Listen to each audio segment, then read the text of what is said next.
My brother faked a disability to scam money, but I exposed him on live TV. Some people are born liars, not the kind who tell small, harmless falsehoods to avoid hurting someone's feelings, not the kind who bend the truth in ways that make life a little easier. No, some people are compulsive, pathological, the kind of manipulators who will say or do anything if it means they get ahead, no matter who gets hurt along the way. That was my brother, Darren. Growing up, I always knew he had a talent for deception. He could spin a story so convincing that teachers, friends, even our own parents would believe him without question. He had a way of twisting reality, of making himself the victim in every situation, the misunderstood one, the one who just needed a little more help, a little more money, a little more time. And at first it was just small things. Faking sick to get out of school, lying about missing homework, conning our parents into buying him things he needed so badly. I thought it was harmless. Annoying? Sure. But nothing serious. Until it became something serious. Until Darren figured out the ultimate con. It started small, like all his schemes did. A limp here, a wince there. The occasional mention of bad pain in his knee, a few offhanded comments about feeling weak, about being exhausted all the time. At first I didn't think much of it. I figured it was just another excuse to get out of working, another way to make people feel sorry for him. But then, he committed. The crutches appeared first, not all the time, just when it was convenient, just when he knew there was someone around who would notice.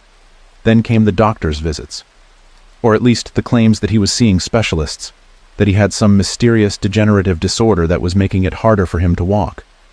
And of course, our parents fell for it instantly. Mom was distraught. She doted on him, wrung her hands, hovered like he was a fragile porcelain doll about to shatter. Dad, who had always been skeptical of Darren's antics, softened, talking in hushed, serious tones about next steps and figuring out treatment. And Darren? Darren basked in it.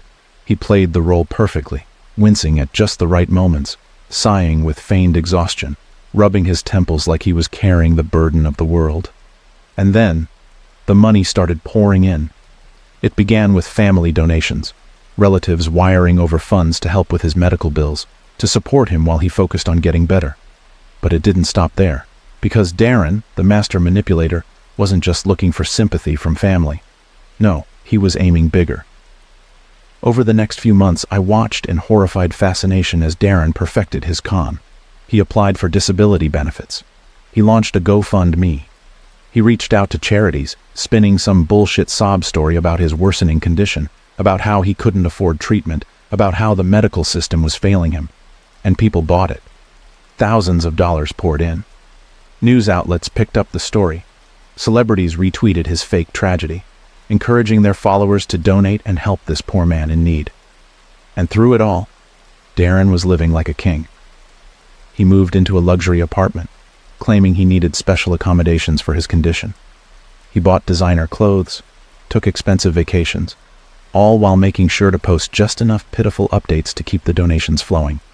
And that's when I snapped. Because while Darren was out there milking sympathy from the world, real people, people who actually needed help, were struggling. Real disabled individuals were fighting every day to get the most basic assistance. And this parasite, my own brother, was stealing from them. I knew then that I couldn't just sit back and watch.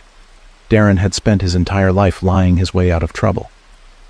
But this time, I was going to make sure he couldn't talk his way out of it. I started gathering evidence. Not that it was hard. Darren had always been careless in his arrogance. There were videos, footage of him stumbling around with crutches at events, only to be caught walking perfectly fine when he thought no one was looking. There were receipts, statements from his GoFundMe account showing transactions for Rolex watches, first-class flights, designer clothes. There were texts, messages he had sent to friends bragging about how easy it was to scam bleeding hearts into giving him money. And then, there was the final nail in the coffin. Security camera footage from his gym, a private high-end fitness center where Darren had been lifting weights, running on treadmills, training like an athlete, all while collecting disability checks. I stared at the screen, watching him bench press 200 pounds, laughing with his trainer, moving with the kind of effortless ease that his so-called condition should have made impossible. And that's when I knew. I wasn't just going to expose him, I was going to destroy him. The opportunity presented itself beautifully. A local news station had invited Darren to do an exclusive interview, a heartfelt segment on his struggles, his perseverance, his fight for survival. He, of course, jumped at the chance. More publicity, more sympathy, more money. But what he didn't know? I had contacted the station first. I sent them everything. The videos, the receipts, the texts, the gym footage. At first, they were hesitant, unsure if they could air something so explosive without repercussions. But after a little digging on their own, after confirming that Darren had never been diagnosed with anything, that the doctors he had named didn't even exist, they agreed. And together, we planned the perfect setup. Live television, a room full of cameras, and no way out. The day of the interview, Darren walked in with confidence, playing the part flawlessly. He sighed dramatically as he sat down, adjusting himself in the chair like even the slightest movement caused him agony. The host, a seasoned journalist, leaned forward with sympathetic eyes, feeding him questions that allowed him to play his role, and then, just when Darren was in his element, just when he thought he had won again, they rolled the footage, the gym videos, the luxury purchases made with donation money, live, on air, for millions to see. The silence was deafening. Darren's face went ashen, his mouth opening and closing, panic flashing in his eyes as the walls closed in on him. This isn't, he stammered, reaching for his usual bag of tricks, for some clever excuse, some twisted half-truth that could save him. But there was nothing he could say, nothing he could do, because the truth was right there, undeniable. Darren couldn't lie his way out. The fallout was glorious. Donors demanded refunds. Charities pressed charges. Government agencies launched investigations into his fraud. And my parents? They finally saw him for what he was. Not a victim. Not a tragic figure in need of saving. But a thief. A fraud. A liar. And as Darren's world collapsed around him, as the cameras flashed and the headlines dragged his name through the dirt, I stood on the sidelines, watching, smiling. The fallout from the televised exposé came faster than even I had expected. It was a feeding frenzy. News outlets tore into Darren like vultures circling a fresh corpse, each one eager to be the first to break another damning detail.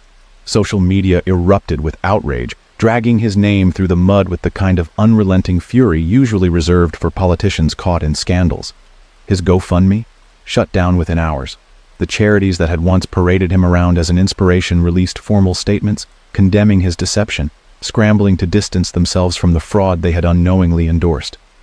And Darren had nowhere to hide. His phone number was leaked. His social media accounts flooded with thousands of furious messages. The same people who had once showered him with sympathy were now calling for prison time. And I watched the whole thing unfold with the kind of satisfaction that comes from knowing justice had finally caught up. But if I had learned anything from growing up with Darren, it was this. He was never one to go down without a fight. It took 3 days before he reached out. I had half expected it sooner, but Darren was nothing if not calculating. He had spent those 72 hours licking his wounds, running through every possible way he could twist the narrative. I imagined him pacing in some cheap motel room, phone in hand, searching for the perfect words that would somehow flip the script. And when the message finally came, it was exactly what I expected. Darren, we need to talk. I stared at my phone, unsurprised. No apology. No acknowledgement of what he had done. Just a demand, wrapped in the same entitlement that had been drilled into him since childhood. I didn't respond, so he tried again. Darren, you don't understand what you've done. That one made me laugh. Oh, I understand perfectly. I let him stew in silence for a while longer, ignoring the growing list of missed calls. But Darren was nothing if not persistent. When he realized I wasn't going to cave immediately, he switched tactics.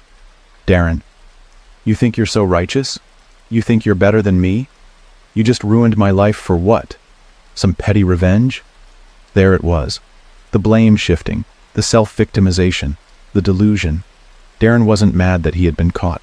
He was mad that I was the one who caught him, and yet a part of me wanted to see just how far he would go. So I responded. Me. I didn't ruin your life. You did that all on your own. Seconds later, my phone rang. I let it ring twice before answering, keeping my voice neutral. "What do you want, Darren?" For a moment, there was nothing but static-filled breathing on the other end. Then, "You need to fix this." I nearly choked on my own laughter. "Fix it? You went too far," he snapped. "Do you have any idea what you've done to me?" "You mean, do I understand what happens when a con artist gets exposed?" I countered. "Yeah, I do." A sharp inhale. Then, the inevitable switch. "Look, I know I messed up." I cut him off. "Messed up? Darren, you stole thousands of dollars from people who actually needed help. You pretended to be disabled so you could live like a celebrity while actual struggling families barely scraped by. You didn't just mess up. You committed fraud." Silence. Then, in a voice so low I almost didn't catch it, he said, "I can make this go away." That made me pause. "Excuse me?" "You heard me," he said, his tone shifting, dripping with the kind of smugness I had spent years growing immune to. "You think you're untouchable? That you can just ruin me and walk away like nothing happened? You don't know who you're messing with." I rolled my eyes. "Oh, let me guess. You've got dirt on me?" A long pause, and that was all the answer I needed. I sighed, rubbing my temple. "Darren, you can't blackmail someone when you have nothing on them." Another beat of silence. Then a sharp exhale. "You're gonna regret this." "I doubt it." And then I hung up. The next day, I received a call from my mother. I almost didn't pick up, but some morbid curiosity made me press accept. She didn't even wait for me to say hello. "What the hell did you do?" she snapped, her voice shrill with barely restrained rage. I leaned back in my chair, exhaling slowly. "Morning, Mom. Nice to hear from you, too." "This isn't funny. I never said it was. Your brother, my brother," I cut in, "is a criminal." A sharp breath. "He's your family." There it was, the guilt card. The shameless expectation that I should be willing to overlook everything simply because we shared DNA. I let out a humorless chuckle. You know, that line used to work on me. But now? I leaned forward, gripping the phone tighter. "I don't give a damn." "He's ruined," she hissed. "Do you understand that? His life is over." "Good." The stunned silence that followed was delicious. "You heartless little—" I sighed. "Let me ask you something, Mom. If I had been the one faking a disability, stealing from charities, lying to the entire world, would you be fighting this hard for me?" More silence. Because we both knew the answer. Darren had always been the favorite, the golden son. The one who could do no wrong, even when he was clearly, obviously, disastrously wrong. And me? I had only ever been useful when it benefited them. I sighed. "You can either keep screaming at me, or you can finally admit that Darren deserves every single consequence coming his way. Your choice." Her voice suddenly small. "You don't understand." "No," I said coldly. "You don't." And this time, I hung up first. Weeks passed, then months, and Darren lost everything. His assets, seized, his name, destroyed, his freedom, gone. The fraud charges stuck. Investigators had dug deep, uncovering even more than I had initially exposed. He had been sloppy, thinking his usual charm and theatrics would keep him from ever facing real consequences. But charm doesn't work in a courtroom, and theatrics won't save you from a judge's sentence. By the time the trial ended, Darren was looking at 5 years behind bars. Darren was in prison. He had finally faced a consequence he couldn't escape. No amount of charm, lies, or last-minute manipulation could talk his way out of a federal fraud conviction. The judge had made an example of him, slapping him with 5 years behind bars, plus restitution payments that would bankrupt him for life. It should have been satisfying. It should have felt like the grand victory I had spent years waiting for.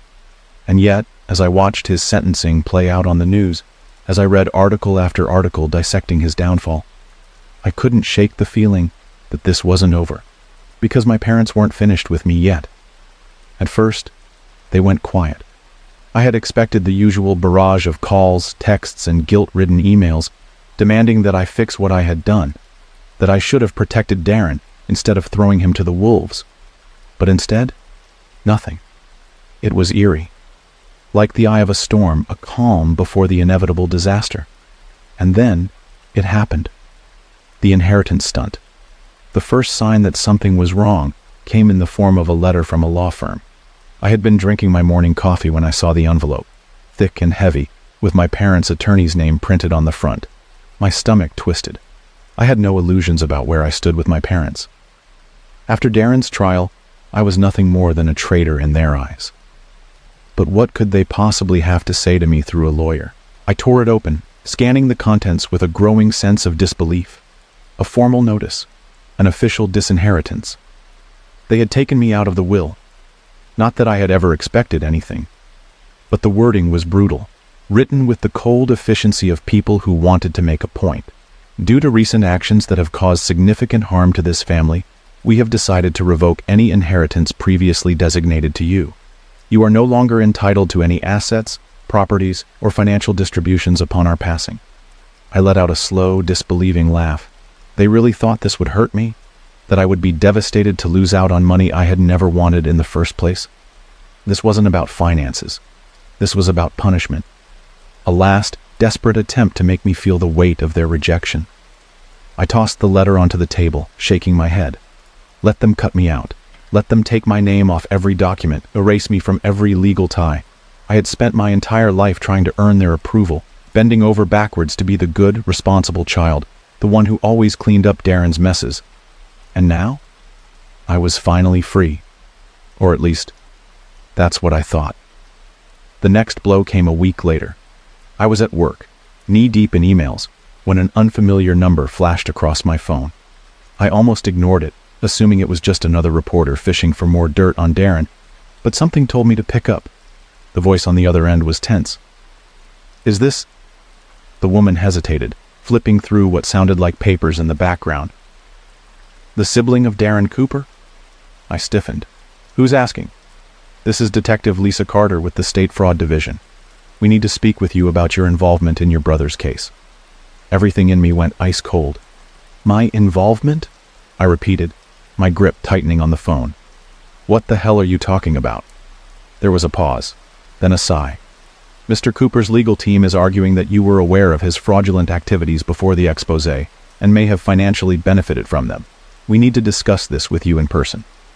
I stood up so fast my chair nearly toppled over. "That's bullshit." Another sigh. "I understand you're upset, but these accusations are serious. If we could schedule a time for you to come in—" I gritted my teeth, my mind racing. I had seen this move before, not from Darren, from my parents. This was them. This was retaliation. They couldn't undo what I had done. They couldn't bring Darren back from his self-inflicted ruin. So instead, they were trying to drag me down with him. I clenched my jaw. "You can schedule whatever you want, Detective, but I have nothing to hide." She didn't sound convinced. "We'll see."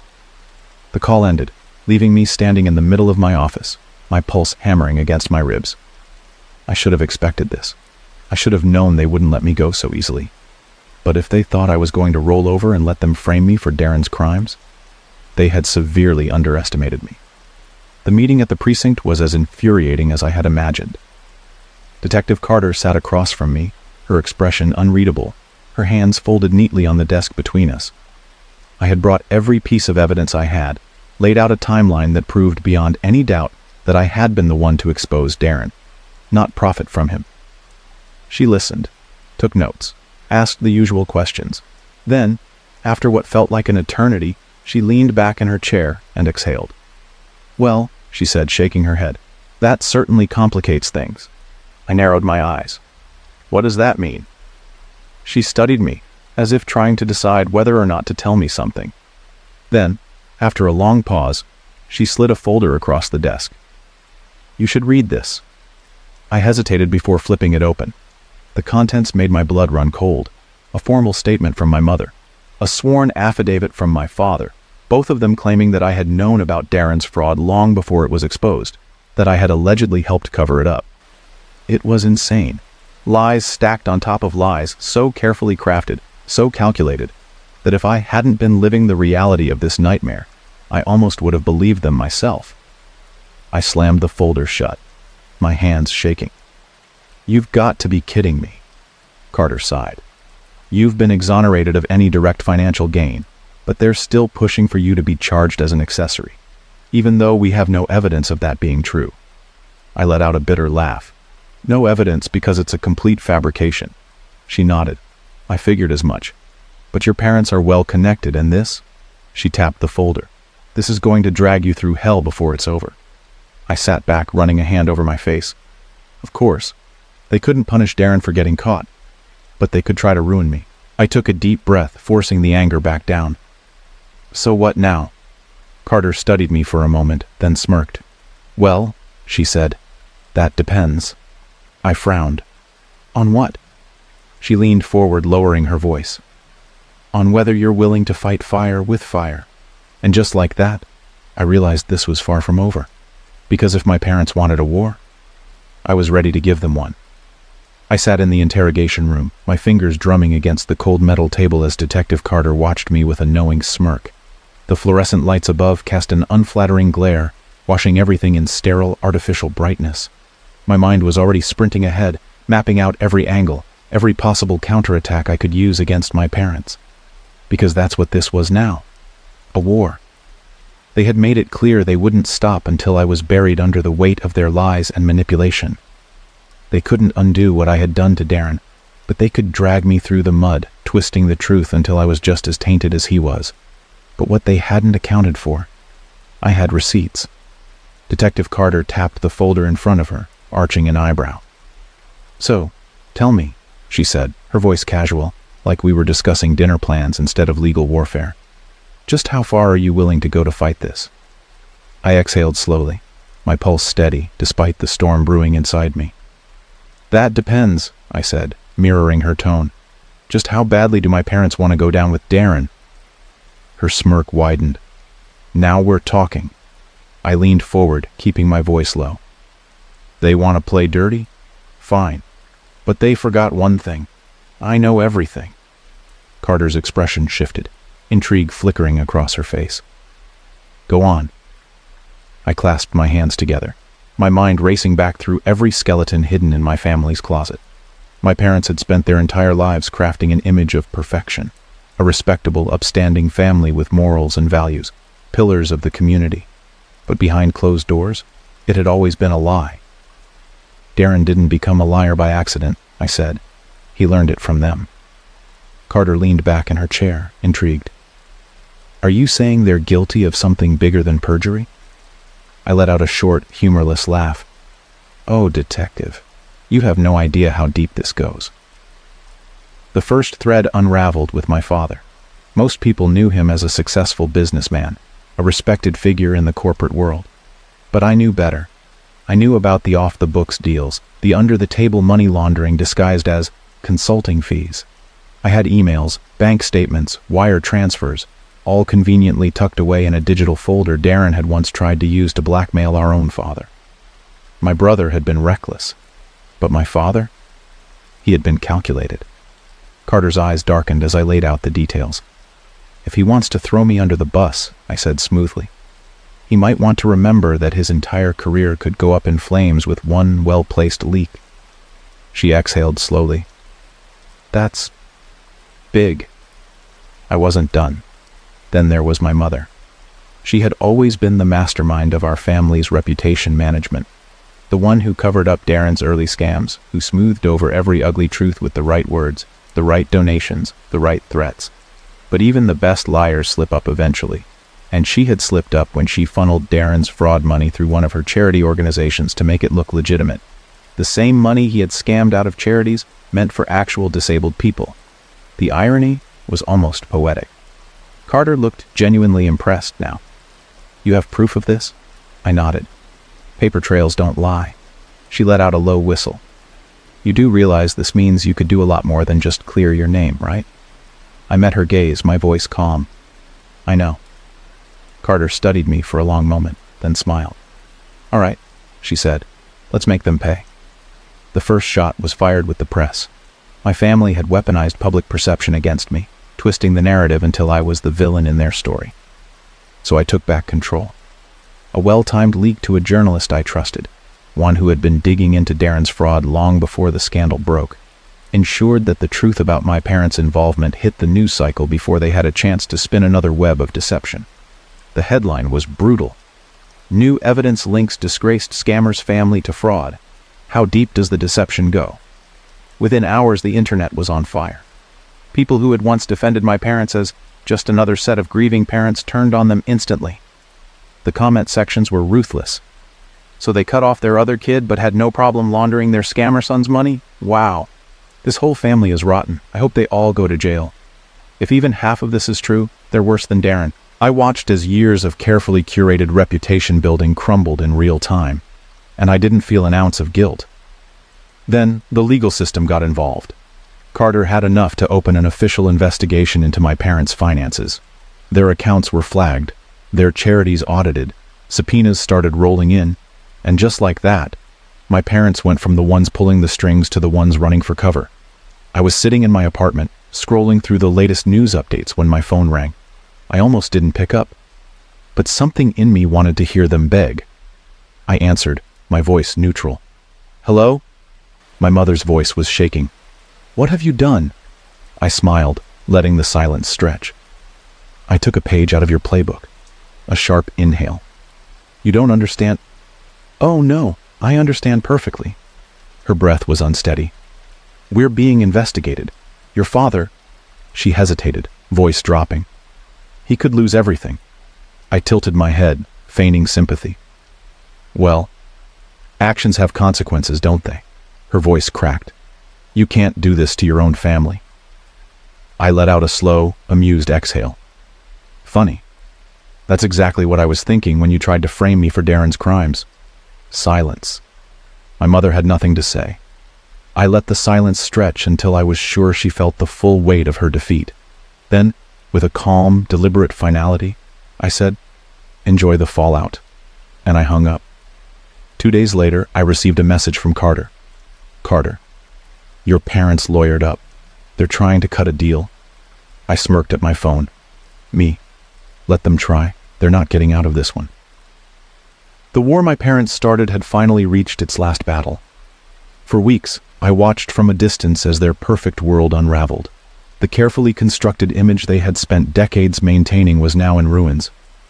Their friends, the same ones who had once praised them for their strong family values and upstanding reputation, had distanced themselves. Their business connections were severed. Their so-called allies? Silent.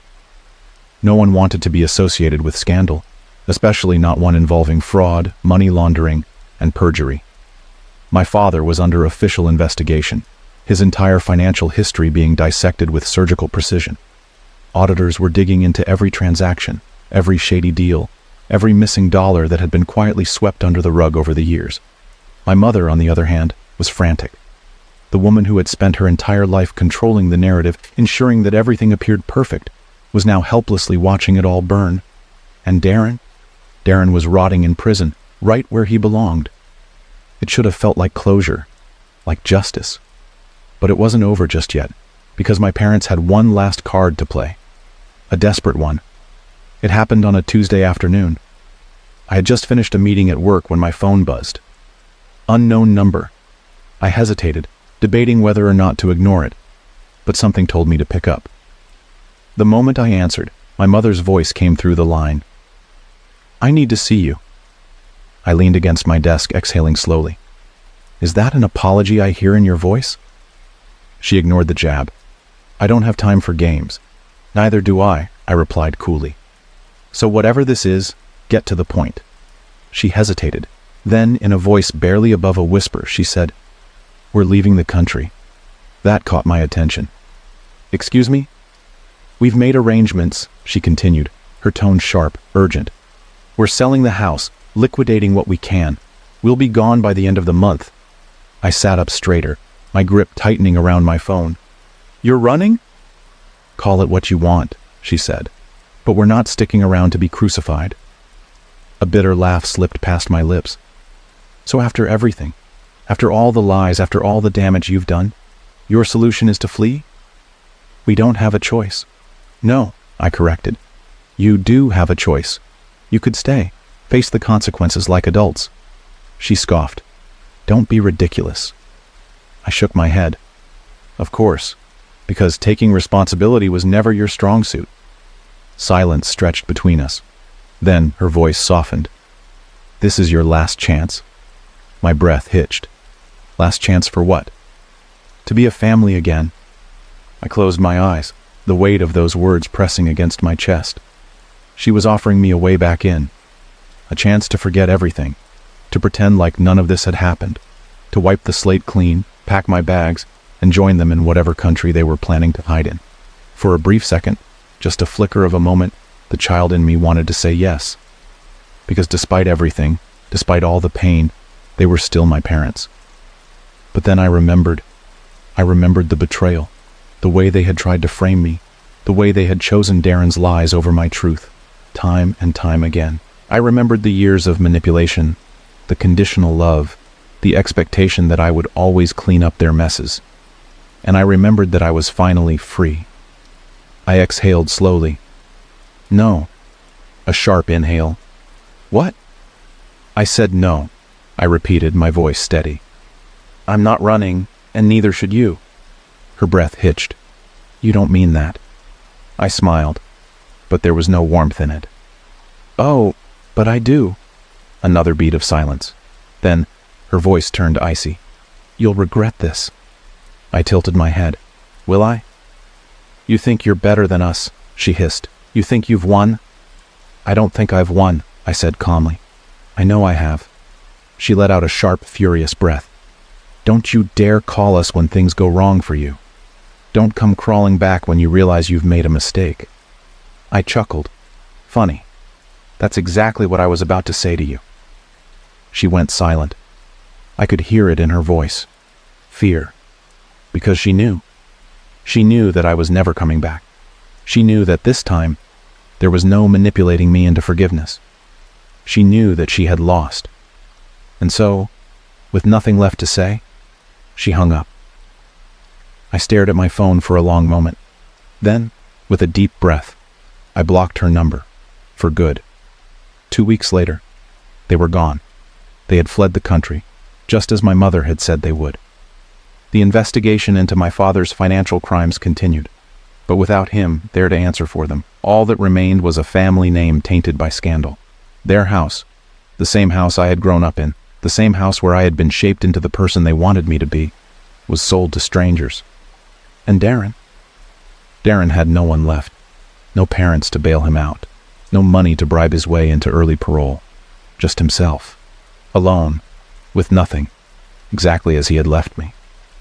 I stood outside my apartment balcony one evening, staring at the city skyline, feeling the weight of finality settle over me. I didn't feel anger. I didn't feel regret. I didn't even feel relief. I just felt done. No more battles. No more wars to fight. I had severed every tie, walked away from every chain that once bound me, to set myself completely free. My brother lied that I was dangerous to get me disowned. Now he's desperate for my help. I should have known my brother would come crawling back one day. People like him always do. The ones who thrive on deception, who twist the truth to suit their needs, who never stop to consider the wreckage they leave behind. Sooner or later, they always find themselves drowning in the chaos they created. And when they do, they come searching for the very people they destroyed, hoping for a lifeline. But I am not the same fool who once called him family. I learned my lesson. I learned it the day I was cast out of my own home, my name dripping with shame, my reputation shredded beyond recognition. I learned it when my own parents looked me in the eye and told me I was dangerous, that they couldn't trust me, that they were afraid of me, afraid, because my brother, the golden child, the perfect son, the manipulative liar, had whispered poison into their ears, and they had swallowed every word. I spent years trying to understand why he did it, why they believed him, why, after a lifetime of standing by his side, protecting him, covering for his mistakes, he had repaid me by setting fire to everything I had. And now the same man who ruined my life is at my door, begging. The knock comes late at night, a frantic, desperate pounding that echoes through the empty silence of my house. I don't answer right away. I don't need to, because I already know who it is. My phone has been buzzing for weeks. Missed calls, unread messages, voicemails I refuse to acknowledge, each one more frantic than the last. I ignored them all. But now he's here. A part of me wants to leave him outside, let him stand in the cold until he gets the message. But another part, the part that still remembers what it felt like to have a brother before he made sure I didn't, wants to see him suffer. So I open the door, and there he is, Ethan, the golden boy, the prodigy, the beloved son. Or at least, he was. Now he looks like hell. His clothes are rumpled, his face gaunt, shadows of exhaustion and desperation carved into the hollows of his cheeks. His once confident stance is gone, replaced by something hunched, something small. It is the first time I have seen him like this, and I relish it. "Took you long enough?" he mutters, shoving his hands into his pockets like a petulant child. The audacity. I raise an eyebrow. Funny, I could say the same thing. You didn't seem to be in a rush when I was the one who needed help. He flinches. Good. Can I come in? He asks after a beat of silence. I should say no. I should slam the door in his face and let him choke on the consequences of his own actions. But I don't, because I want to see him squirm. So I step aside. He hesitates, as if he can feel the weight of this moment, the power shift between us. But desperation wins out, and he steps inside. He glances around, taking in my home, the home I built without him, without them, the life I rebuilt after he burned the last one to the ground. And I see it. The realization, the bitterness, the knowledge that I did what he never could. I survived. So, I say, leaning against the counter, arms crossed. Why are you here, Ethan? He exhales sharply, rubbing a hand over his face. Look, I know I screwed up. I let out a short, humorless laugh. Understatement of the century. His jaw clenches, but he doesn't argue. He can't. Because what he did isn't something that can be brushed off, something that can be patched over with half-hearted apologies. He didn't just ruin my life. He rewrote it. I remember the day it all crumbled. The day my parents sat me down, their faces tight with disappointment, fear, and quiet disgust. Ethan had been smart. He didn't accuse me of anything outright. No, he had been subtle, manipulative. He painted a picture, dropped hints, let them come to their own damning conclusions. I don't know, Mom. He's just been different lately. He gets angry so fast. It's like he's a different person. I love him, I do, but I don't feel safe around him anymore. And that was all it took. A few well-placed words, a handful of carefully crafted lies, and suddenly I was unstable, untrustworthy, dangerous. They didn't question it. They didn't ask for my side. They simply believed him. And just like that, I was disowned. No home, no family, no support, nothing. While Ethan took my place, basking in the warmth of their trust, their love, their belief that he was the good son, the better son. And now? Now he is here, standing in my house, needing something from the same person he tossed aside.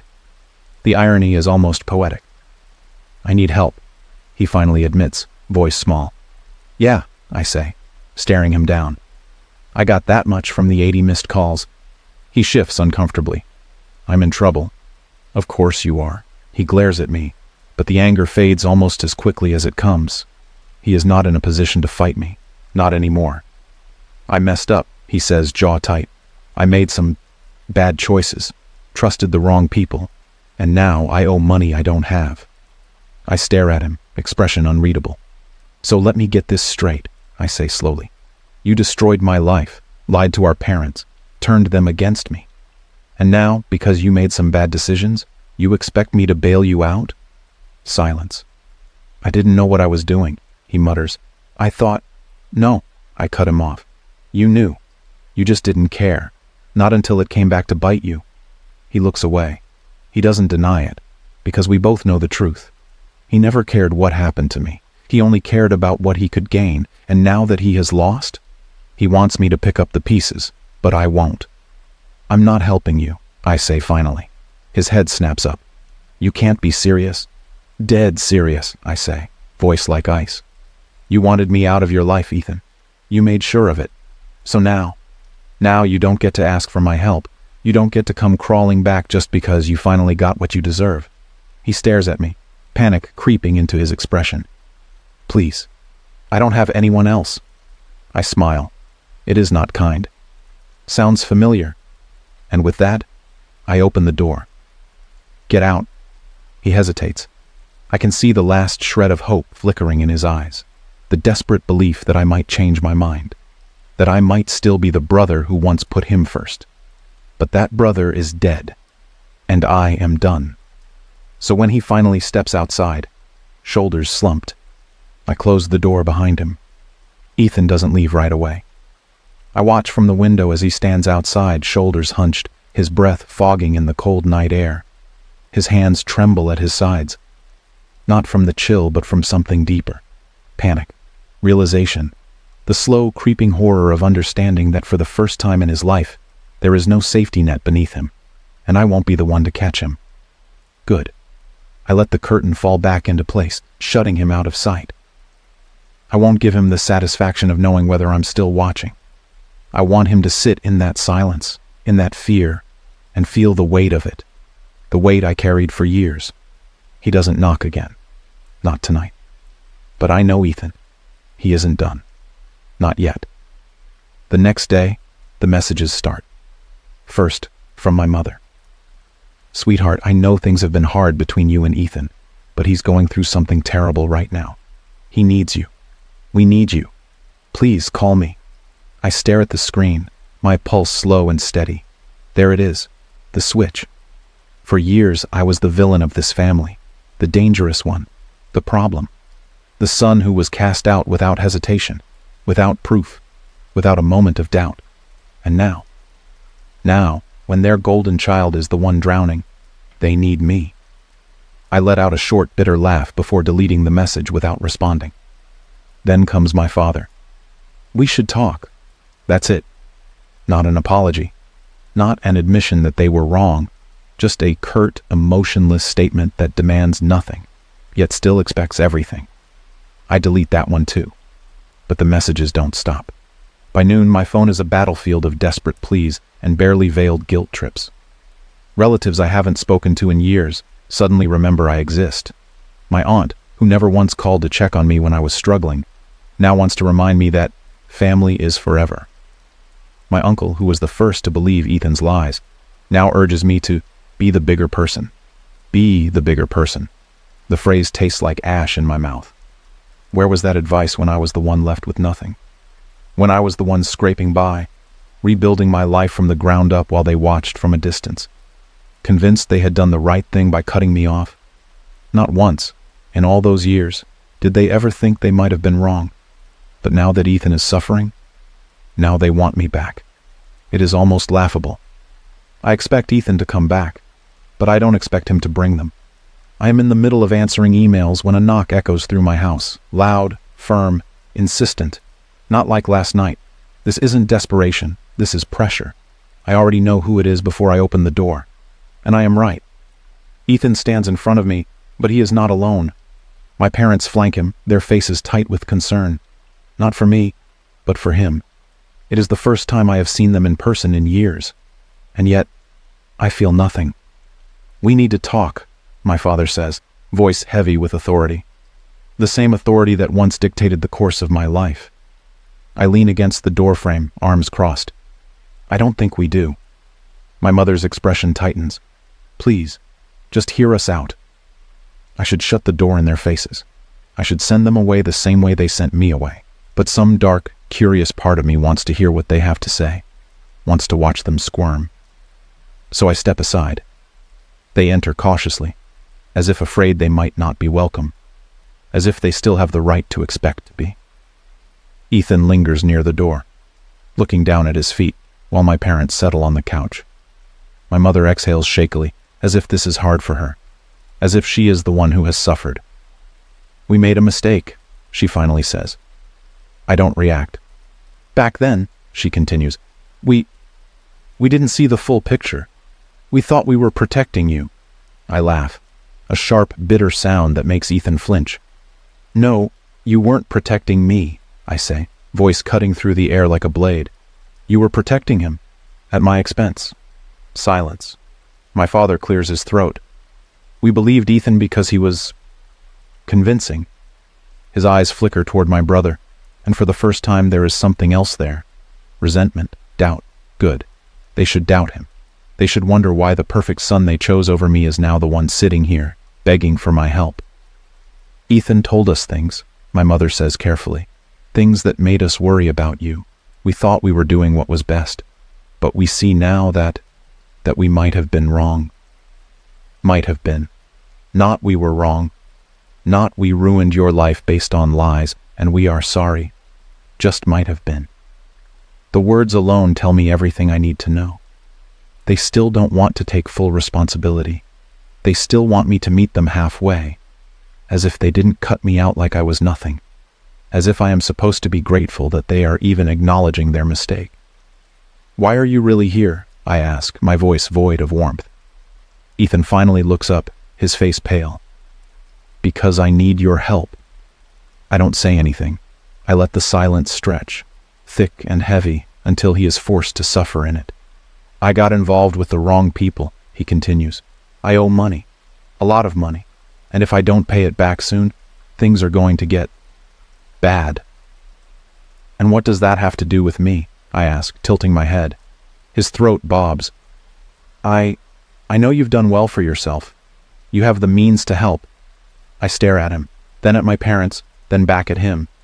And then I laugh. It is not a kind laugh. It is cold, sharp, cruel. Let me make sure I understand, I say, a smirk curling at my lips. You destroyed my reputation. You turned my own parents against me. You left me with nothing. And now, because you ruined yourself, you want me to fix it? Ethan swallows hard. Please, he whispers. I turn to my parents. And you? You threw me away without a second thought. You never questioned if you were wrong. You never checked if I was okay. You let me rot. And now, because he is suffering, you suddenly care again. They don't respond, because they know the answer. No, I say, stepping back toward the door. You don't get to come back just because it's convenient. You don't get to decide I'm family only when it suits you. My mother's eyes fill with tears. Please, sweetheart, we just... Get out. Ethan's mouth falls open. Wait, no. Get out. I hold the door open, waiting. Slowly, reluctantly. They rise. They hesitate for only a moment before stepping outside, defeated. I close the door, and I lock it. They don't leave right away. I hear them lingering on the other side of the door, their hushed voices muffled by the barrier between us. My mother sniffles, my father exhales sharply, and Ethan says nothing. I picture him standing there, fists clenched, face pale, his mind scrambling for another angle, another way to manipulate me into giving him what he wants. But there is no angle. There is no second chance. I have given them nothing but silence for years, and now they will finally understand what it means to be cut off. I turn away from the door, my jaw tight, my hands still trembling with the adrenaline coursing through me. I should feel victorious. I should feel free. And yet, something lingers. Not guilt, not regret, just unfinished business. Because Ethan is desperate, and desperate men don't just walk away. He's going to try again, and I need to make sure this is the last time. The next morning, I make a decision. I'm done waiting for Ethan to make his next move. I'm going to end this. Completely, permanently. So I start digging. Ethan said he owed money, but he never said to whom. He never mentioned how deep he was in, or why, or how long he had been drowning. But if there's one thing I've learned, it's that people like him always leave a trail. And I am very, very good at following trails. It doesn't take long to find it. One phone call to an old friend in finance, a few discreet inquiries, and suddenly, I have a name. Vincent Calloway. Loan shark. Extortionist. The kind of man you don't owe money to unless you have a death wish. Ethan is in deeper than he let on. And now I have leverage. Ethan shows up again that evening, as expected. But this time, I don't let him knock. I open the door before he reaches it, stepping out onto the porch, blocking his path. His eyes widen in brief surprise before settling into something more controlled. Cautious. Calculating. I don't have time for games, I say flatly. Let's talk. He hesitates, then nods. We don't go inside. Instead, we sit on the front steps, a few feet apart, two brothers with a chasm of betrayal between them. For a moment, neither of us speaks. Then I break the silence. Vincent Calloway. Ethan's entire body stiffens. Yeah, I say, watching him carefully. I know. He exhales shakily, running a hand through his hair. Shit. You didn't think I'd find out I press. You didn't think I'd figure out you weren't just in debt.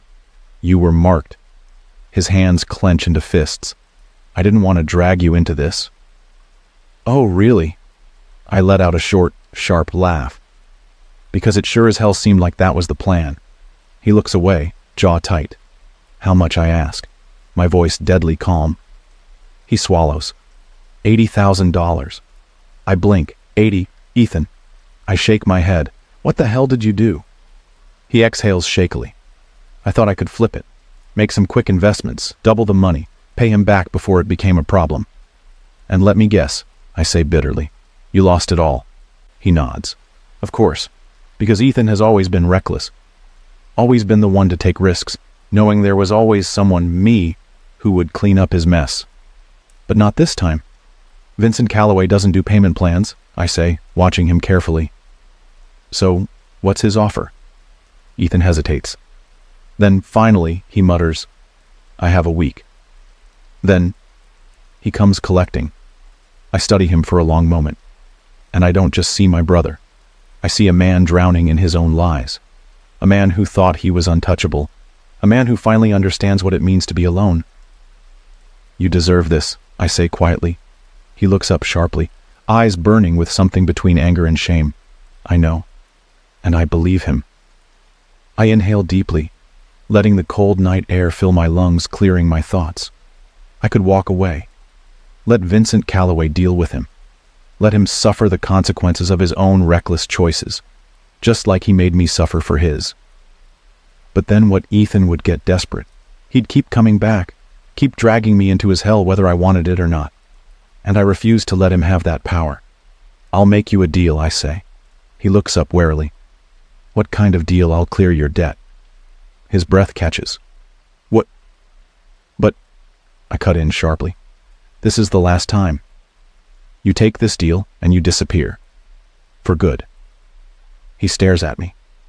You mean you walk away. You leave me alone. You don't call. You don't show up. You don't ask for help again. You take the money, fix your mess, and I never see you again. Silence. I see the war in his eyes, the desperation, the quiet dawning realization that this is the end. He either takes the deal or he drowns. Finally, his shoulders slump.